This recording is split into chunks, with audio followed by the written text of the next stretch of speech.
This is the fifth installment of a series on early Renaissance art in central Italy, concentrating on Florence, one of my favorite places in the earth. And we've been kind of slowly looking through the Quattrocento, or the 1400s, at significant artists, because what happens is the very same ideas that started way back with Giotto and with in the 1300s now are taking their form and unfolding like a flower would.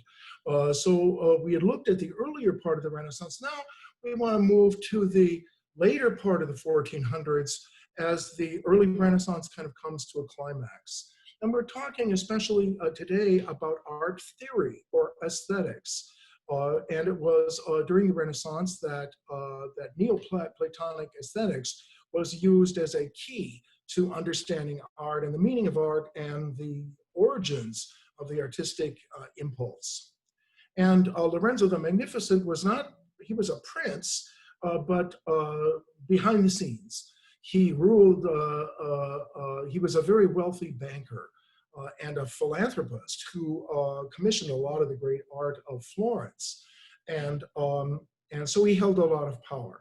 And he gathered around, so actually it was his grandfather, Cosimo de' Medici, that first gathered around himself a group of philosophers and poets and astronomers and scientific men and alchemists and Kabbalists and all different sorts of intellectuals, university professors and so forth, to discuss what is the meaning of beauty, how do we recognize beauty, what is the nature of beauty, and how does it relate to our relationship to God and all that sort of stuff. So, but what was happening was also a change of status for the artist, because there was a demarcation between the manual arts, mano meaning hand, manual arts, and these, the guilds around them, the manual arts, and painting and sculpture were among these. Other manual arts, including baking, for example, or later things like plumbing or being an electrician. Things that you kind of do with your hands. And these were considered respectable and so forth, but not high class. A painter, if he were decorating a room of your chateau with or palazzo, I should say, with a mural in fresco, would, when time came around to eat, he would eat with the servants in the kitchen, because it was considered that the manual arts were not as lofty or as important as the liberal arts, which included mathematics, astronomy, poetry, philosophy, and other lofty pursuits. And so there were these discussions in the gardens of Lorenzo the Magnificent about what is the nature of beauty and so forth. Okay, so as I said, it began with Cosimo in like the 20s, the 1420s.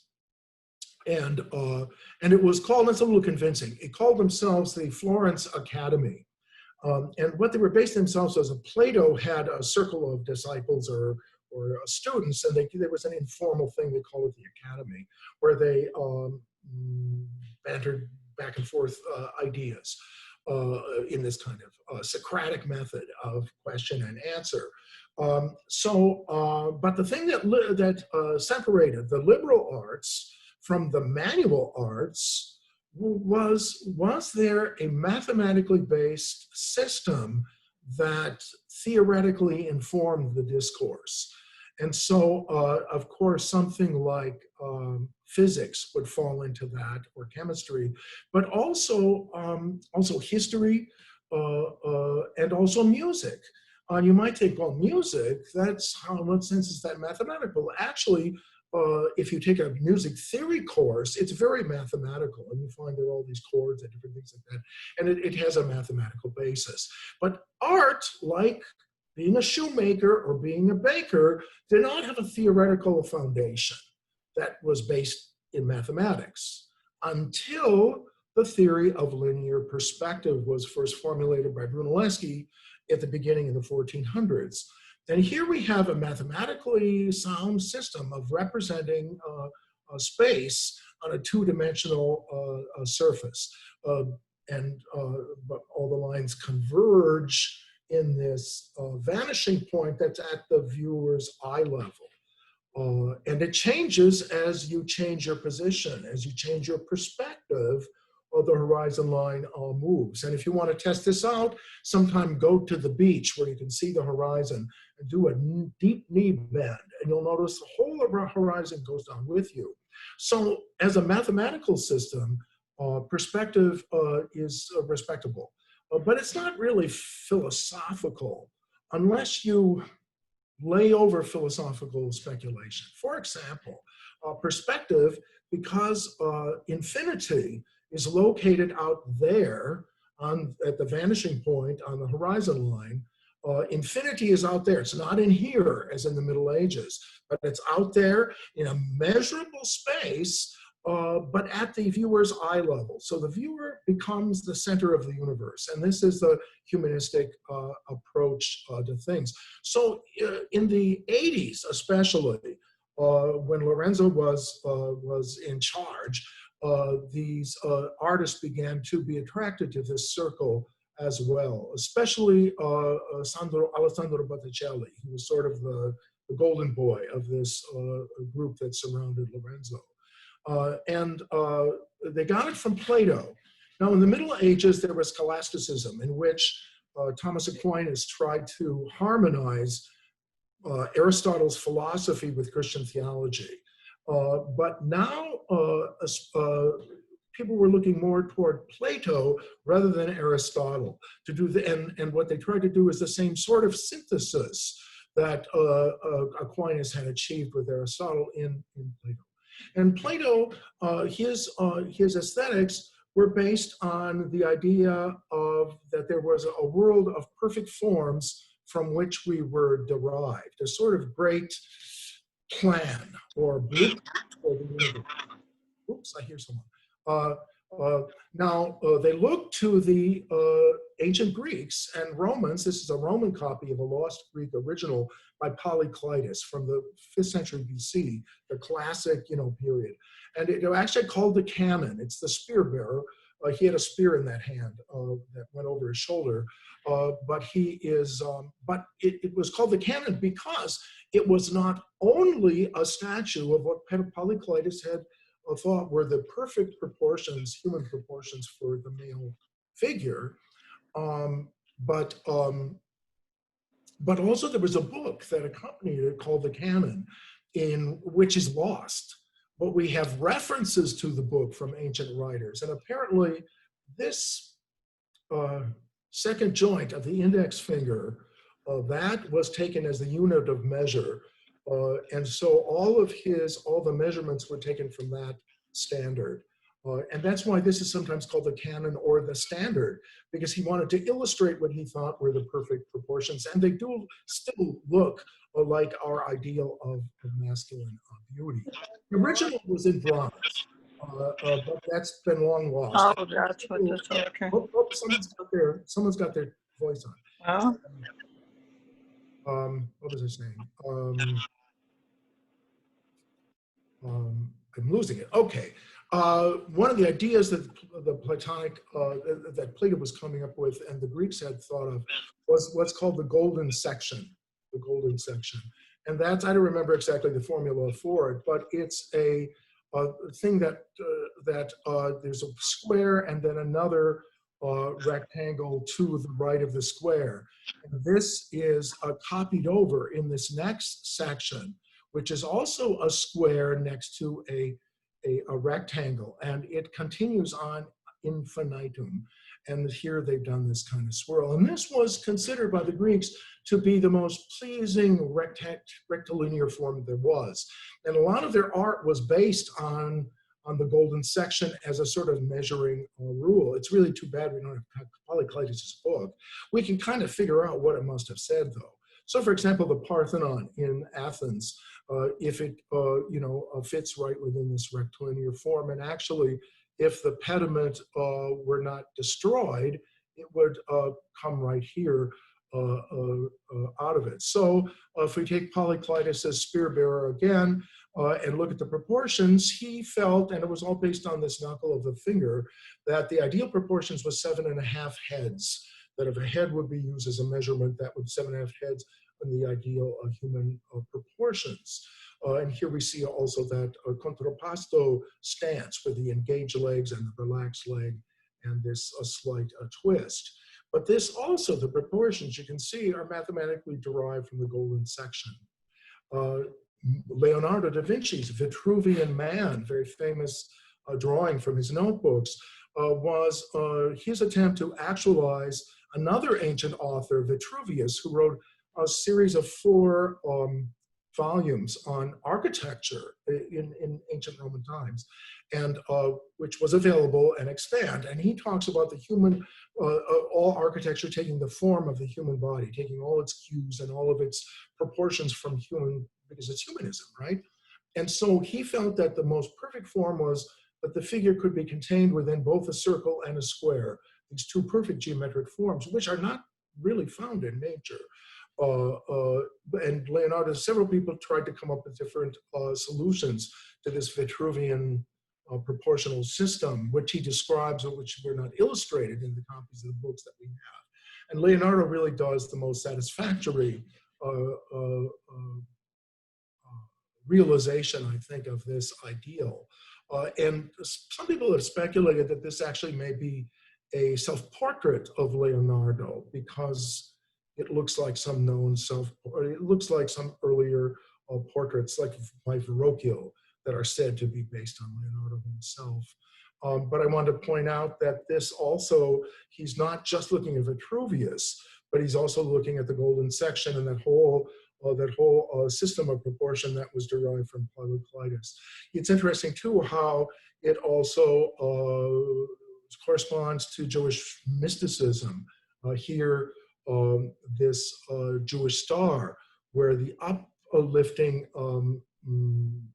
triangle represents our aspirations reaching up to God, and the downward triangle represents God's grace helping us. So that human endeavor for Jews is seen as a joint effort between God and man, that we can't do it without him, but he can't do it without us, kind of a thing. And it also does reflect the Seder plate of the Passover. So there was a Jewish element to this thing, and here the Sephirot, and now I'm completely above my head, but this is a realization of these divine emanations that come from God, represented as the primordial man, it's called, sometimes shown half male and half female, because it's this universal sort of seen as a blueprint for everything. And here we have the 10 Sephirot, and I really don't know too much more about it. But this and alchemy, another kind of pre-scientific chemistry, were part of the discussions that were going on. And I didn't want to leave out this Jewish element, which is there and which is important. And there was a considerable Jewish population in Florence at that time.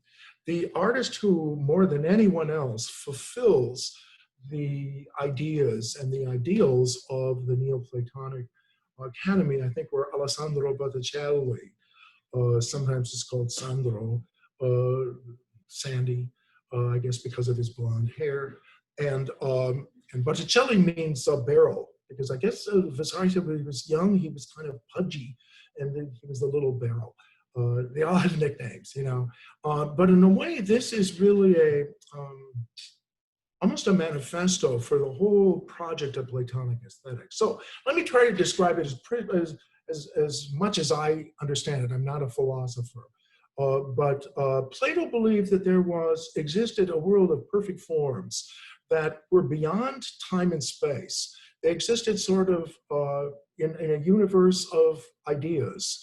And everything in this world of ideas was in an ideal form, so that the perfect human body, the perfect tree, the perfect sunset, the perfect woman, and so forth, these were existent in this Platonic realm of shadows, and of forms, from which our universe is ultimately derived, because that was sort of the grand blueprint or plan.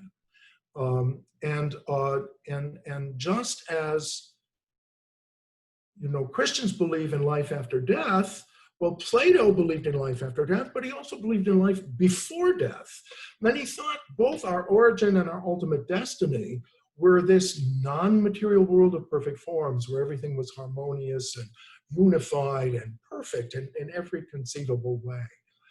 And so the job of the artist is to discern the ideal forms that lie beyond the imperfections that we see in our own world today. So that the artist is not someone so much who represents reality as we know it and as we see it, as someone who looks beyond that to the world, the realm of perfect forms, and makes a perfect form in our imperfect world. And Plato speculated, how do we recognize beauty, right? Because we see someone, and you'll probably experience this, you know, where someone comes into the room late and they're one of these physically beautiful men or women, and everyone just gasps, you know, just beauty. We recognize beauty right away. And Plato said, how do we do that? How do we recognize it?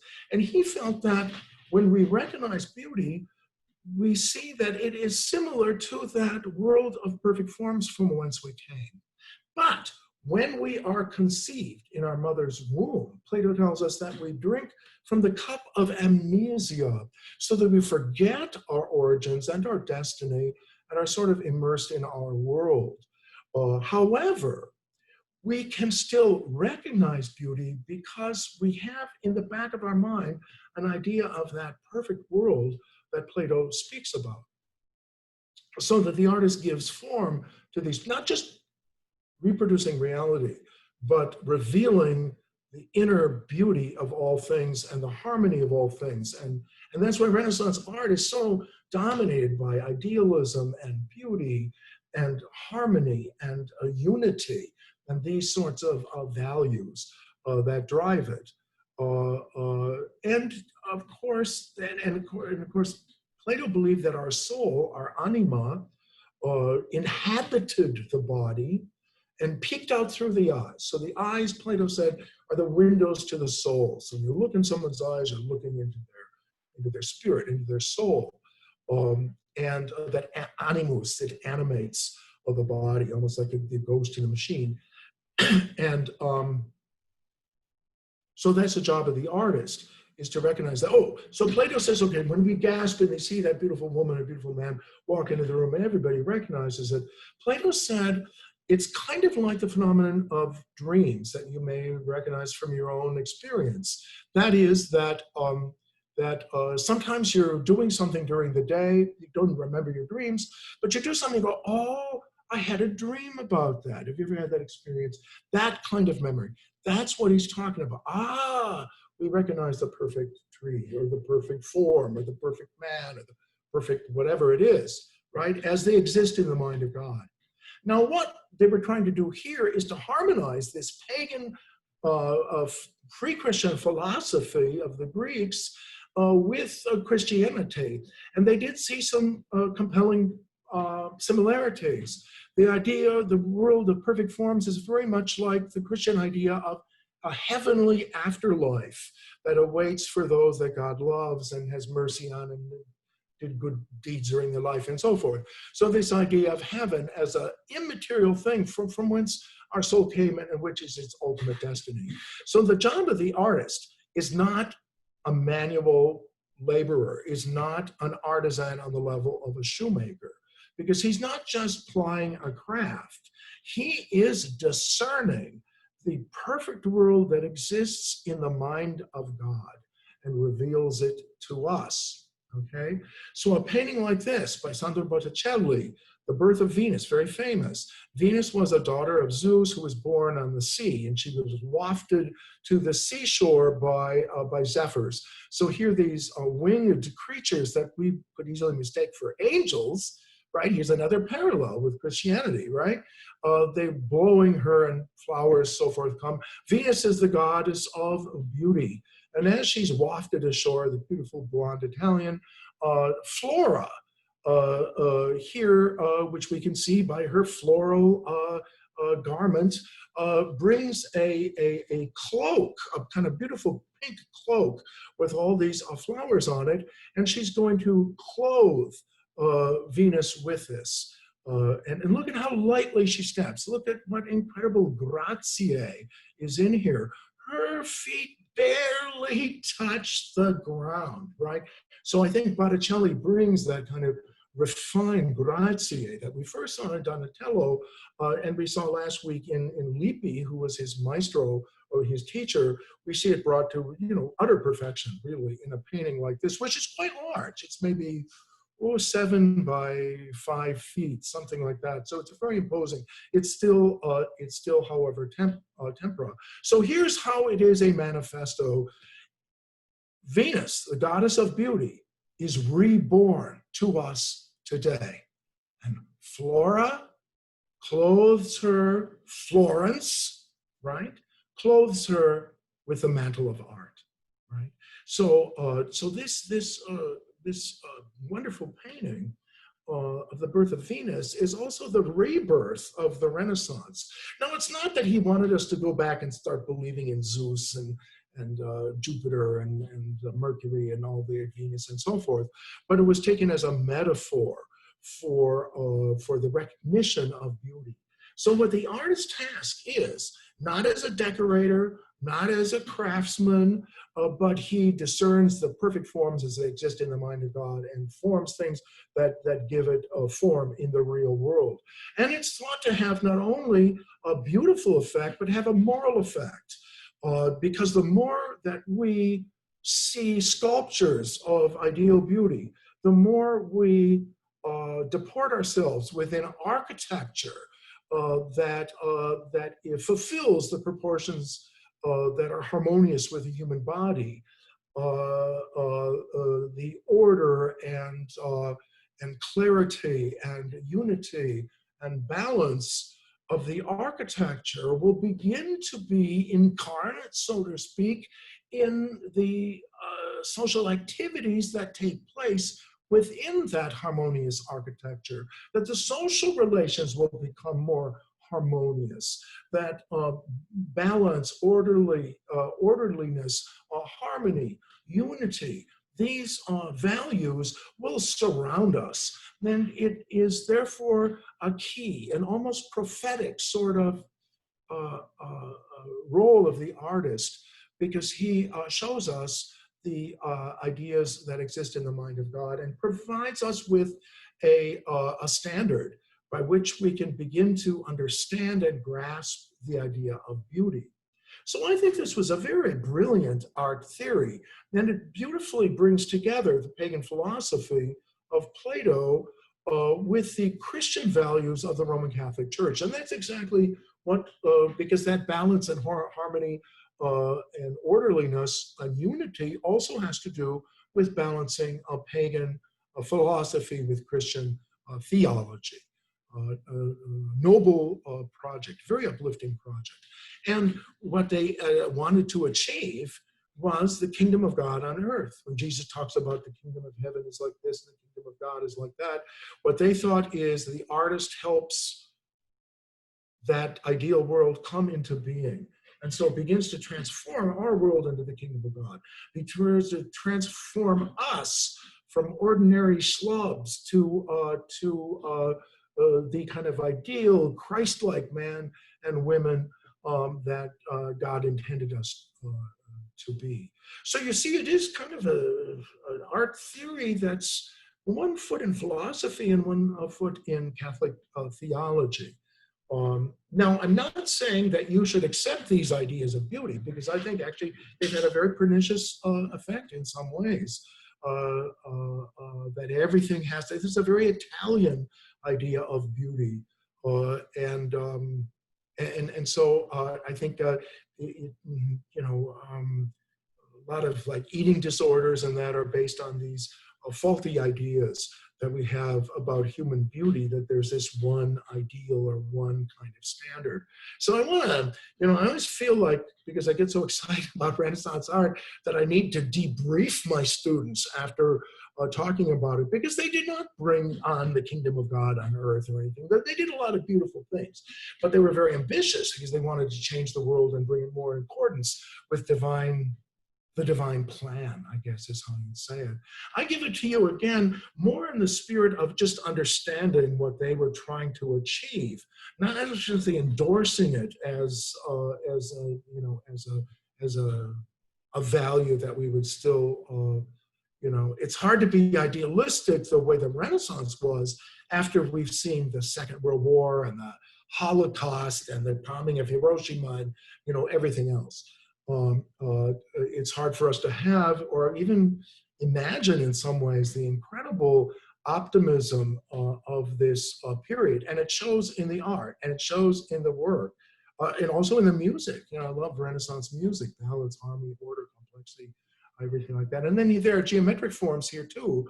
I have to watch my time because I could go on about this painting for a long time. We see kind of a triangular form.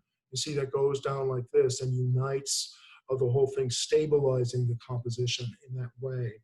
And then another couple of thrusts that goes like this, and so forth. And we'll look more, he had a lot of influence. Beautiful, beautiful, these blonde Italians. They're beautiful, and he really shows this and that very long neck. It's so graceful, so full of beauty. Really incredible painting. There's a reason we keep returning to it. During the Renaissance, it wasn't considered proper for an artist to use female nude models, even when he was doing nude statues. So it said that Botticelli based the face of the Venus on his mistress, but that the proportions and the figure were taken from the so-called Medici Venus, which was an ancient Roman copy of a Hellenistic piece, but it was in the collection of Lorenzo. And so that was part of the perks of getting into this circle, was that you also got access to his vast collection of ancient Roman antiquities. And so they had a lot of models for this classical revival that we're doing. You see how closely it parallels Venus. He also, of course, does Christian subject matter, and this is the Annunciation where Gabriel lands. He's just landed, and Mary is startled, and she does this wonderful dance-like, Hail Mary, full of grace. I mean, this is one of the more graceful ballet, almost like expressions of her startledness and her, to a certain extent, apprehension of the angel's arrival. In the background, this lovingly created little landscape. The lilies that Gabriel holds represent the Virgin's purity. And she does this wonderful grace-like movement. The face is just, it's just ineffable. And I think he's, one thing he's really good at in some of these guys, and I've tried to imitate that, but it's very hard, this transparent veil. It's done by dragging a dry brush with the tempera paint over the surface. But if you mess it up, you can't correct it easily because it dries very fast. And he does a veil within a veil. I mean, and revealing below it the blonde hair of the Virgin. It's just absolutely, incredible. Also, the angel, the face of the angel, it's interesting.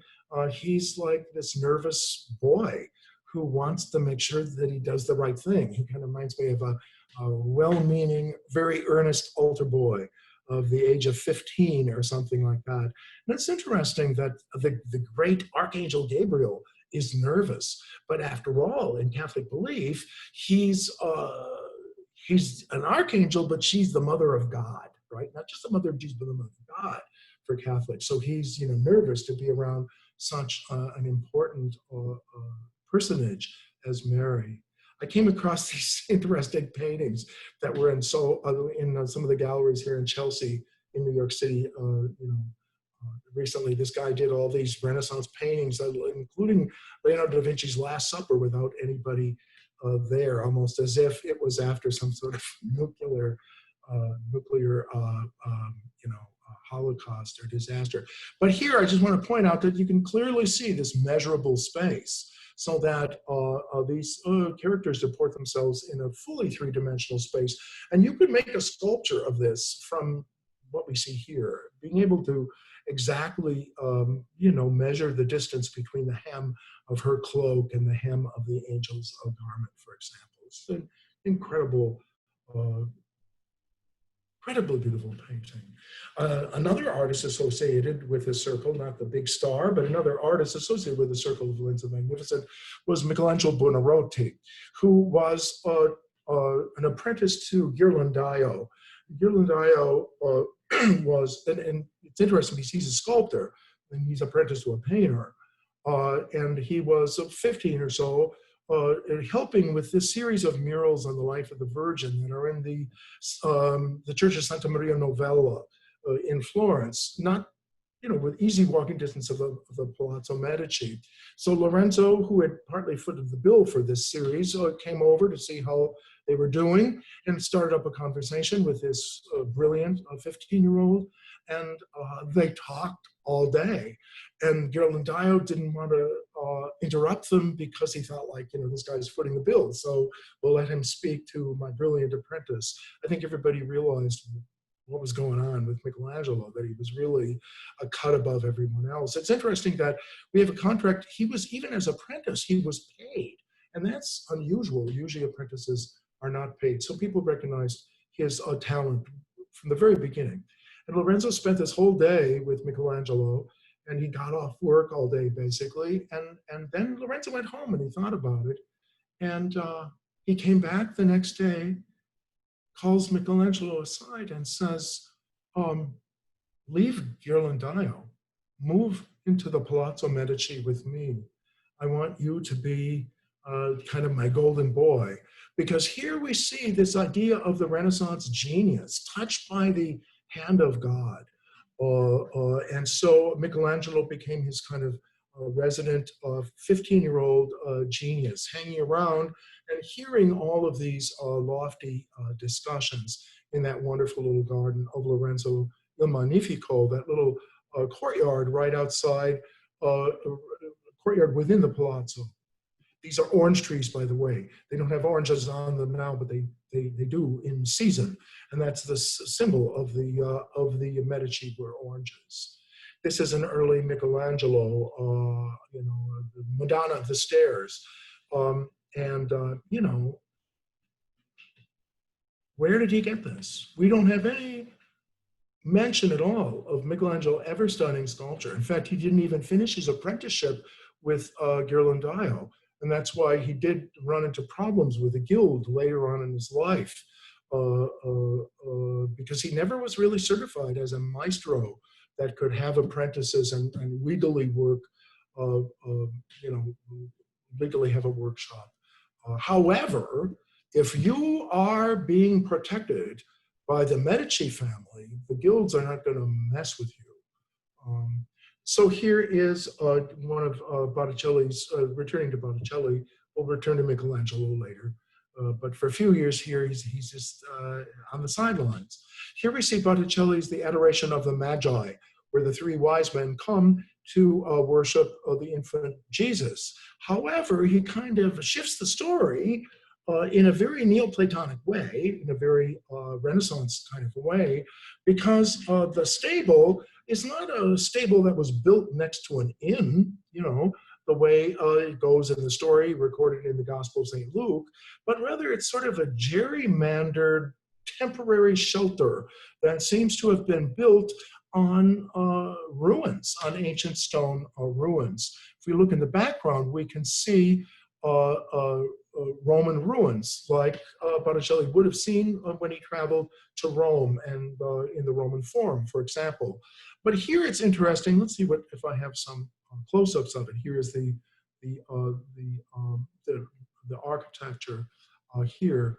We notice also, and this is very much part of the manifesto of the whole thing, is that these cold stones have burst forth with life, and these plants are bursting out in a way that no plant could ever actually feed and burst in it. But that's his it's metaphor for the reflorescence of the ancient ideas of people like Plato and of proportions and so forth. And here he has perched those pair of peacocks that were the pride of Lorenzo. He had peacocks that came all the way from China. And if you wanted to see peacocks, you had to go to Lorenzo's garden. Now this painting, it's not that big of a painting. Maybe 3 feet by 3 feet roughly.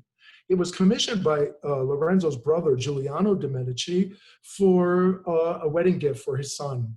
And so he actually is included in among the spectators. Giuliano de' Medici stands right here, and he is dressed not in biblical costume, but in modern costume, with a doublet, with a sword, he's armed, the latest hairdo, the gold chain, the gold hose, the whole thing. He is dressed like a banker, a wealthy banker.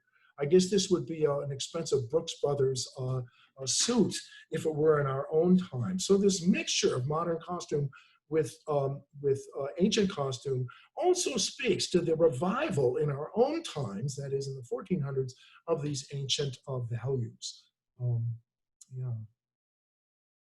Now, on the opposite side, and we can see this triangular kind of pattern again here, that has its apex up here and then comes down like this, stabilizing the whole composition. And over here, Botticelli dares to represent himself. And he alone looks at us and breaks that fourth wall and looks right at us. And I found a wonderful close-up of the face. And it's this, he's still a very young man. And it's as if he's to say, pretty good. See if you can beat this, right? Doesn't he seem to be gesturing? He's like showing off. And what was very bold in this, because sometimes artists did put themselves in as a minor figure in the background or on the periphery. But here he places himself kind of like a bookend at the very end of the composition and looks directly at us. And it's interesting that he puts himself on the same level as the patron Giuliano de' Medici. And this in itself is a very Renaissance thing, that he could see himself on the same level as the patron, you see, and he's even a little taller than Giuliani. So he has even a more commanding presence within the composition than he would have. This is another portrait by Botticelli of Giuliano de' Medici, the brother of Lorenzo. He was not a handsome man. He had kind of a funny nose and a severe, underbite. But he's shown as a very refined man.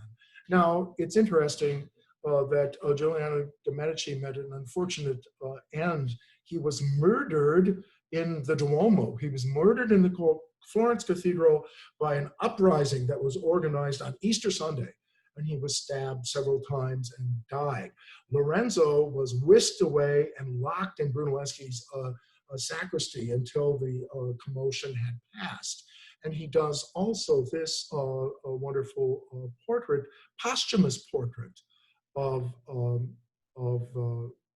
Giuliano de' Medici here with the open window in the background indicating the departure of the soul from the shell of the body back to the infinite of God. And on the shelf in front is also this bird, which also is a portent of death for it. So, now in the 90s, Lorenzo died in 1492.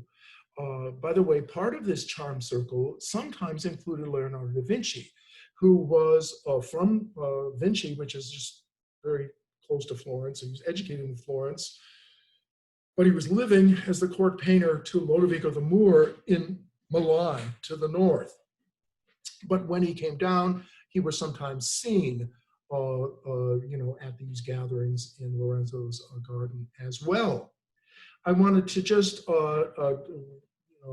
close with these interesting sculptures on the tomb of Giuliano de' Medici by Michelangelo many years later. Giuliano and Lorenzo had long been dead when Michelangelo was commissioned to do this in what's called the new sacristy. It's San Lorenzo, the same church that's the neighborhood parish of across the street from the Palazzo Medici, from the Medici Palace. And look at how incredibly idealized he makes Giuliano de' Medici, right?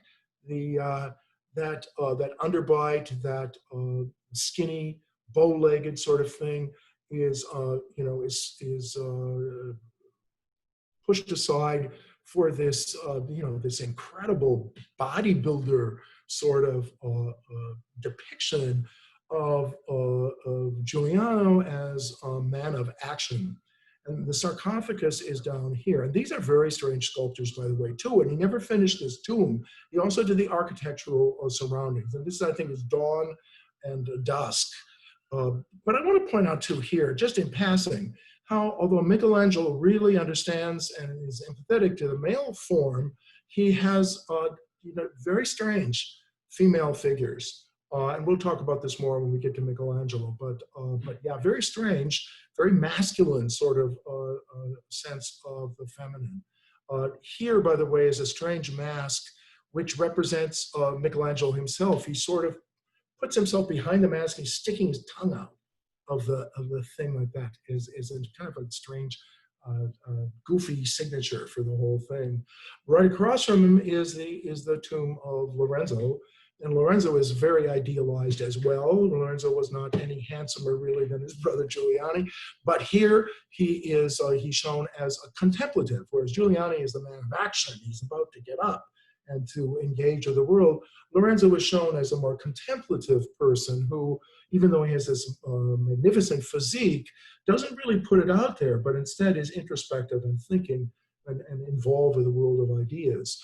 And so that brings us to the end of what I had prepared for today. And I hope I did justice to this philosophy, because I'm not a philosopher, but I understand it only in its relationship as a theory informing Italian art. The Italian Renaissance had more theory of art, more philosophy developed around it than any period other than the 20th century, where we see a great resurgence of art theory with things like the Bauhaus and Surrealism and abstract expressionism. Okay, so that's what I have for you today.